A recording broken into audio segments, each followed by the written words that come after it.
So here we go. Ashley's listening. Yeah. Milady. Let's see. I do die a lot, but I also like having more bullets to shoot things with. See, that's... And, you know, it never fails, because anytime I play a game where you upgrade incrementally in more than one area, I always try to be as even as possible. So I would go with health, then armor, then ammo, then go back to health and just try and do it as even as possible. But, you know, hey... I mean, I pick up armor so infrequently. So, what do you think about that American Gods? I really wish that I had read that book. I read a bit of it. I enjoy Neil Gaiman, especially am happy that he's getting a lot more exposure than he was. Yep. Not that he hasn't gotten a lot of exposure, because he's very popular online. Yep. But, you know, we had Coraline, which was written by him. We had Mirror Mask, which was written by him. Did you ever see Mirror Mask? No. Oh, it's incredible. I have to check that one out. It was actually directed by the guy that designed a lot of his covers for the Sandman books, which I'll get. Stardust, which is a incredible movie. If you're a fan of movies like The Princess Bride, any kind of fantasy films, Stardust is underrated. fantastic. It's underrated. Very underrated. And it stars the Charlie Cox, who Daredevil. is Daredevil. Yeah. And let's see. So now we've got American Gods coming out, which basically every time a Neil Gaiman property gets option. Oh, and there's Lucifer on Fox. Yeah. But every time a Neil Gaiman... does he have something to do with Lucifer? Yes. I'll get back to that. Nice. Every time a Neil Gaiman property gets optioned or gets greenlit to be a series or a movie, just gives me hope that we're one step closer to a Sandman series. Because Sandman, I've read every book in the series. It's a comic book. Yeah. And that's where the Lucifer character comes from, is from Sandman. Oh. Now, the great thing about the Sandman graphic novels, and if you can ever get your hands on them, I would definitely recommend that you read them, is that you don't necessarily have to read them in order.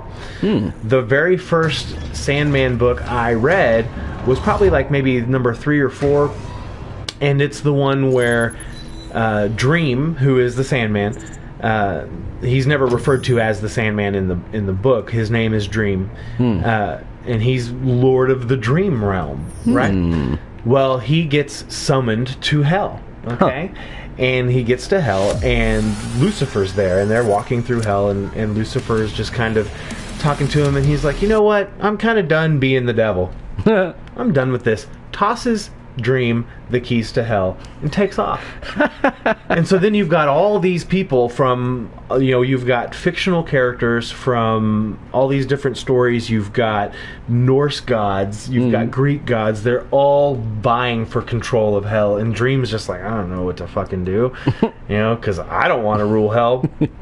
And then later on in the other books, you see Lucifer just living his life as a human being on Earth. Right.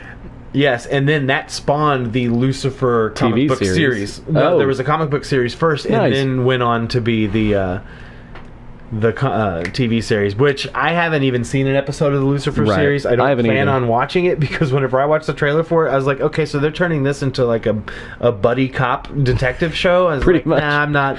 That's not really something I'm really interested in.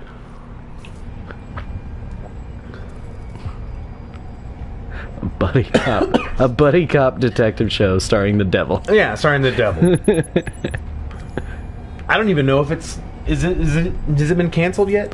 I think it's coming back for a second season. After running more I haven't watched any of it either. But like our buddy Chris really liked that show. Really? Yeah. He would. He does like a lot of stuff that isn't necessarily good. Okay, so here's an article from Pottermore.com. Oh yeah. 19 things we spotted in the new Fantastic Beasts Comic-Con trailers. We'll go over this and see. Yeah, I wish I had paid more attention to the Fantastic Beasts trailer, because I did watch it, but here's what they have to say. The latest trailer for Fantastic Beasts and Where to Find Them just landed at San Diego Comic-Con. It gave us lots to look forward to, including the debut of many new magical creatures. Permission to get excited, everybody. Well, thank you for that. Yes, the new Fantastic Beasts trailer is here, and as is tradition at Pottermore, they've inspected it incredibly closely to see what new clues we can dig up. So first, number 1, like a ghost. At the beginning of the trailer, Percival Graves seems a little shocked by a messy aftermath. A mysterious creature stopped by, described by one bystander as being like a ghost with shining white eyes. We're also a little suspicious about that chunk taken out of that building. Did one of Newt's creatures get a little peckish? Question mark. Oh, and Ashley says a new Harry Potter book comes out this week. So, number 2, a house that's elf. right. I'd forgotten about that. The Cursed Child. I'm looking forward to that.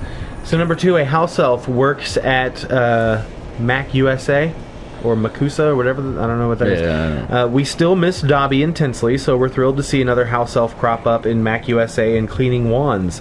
Does Creature have a long-lost brother?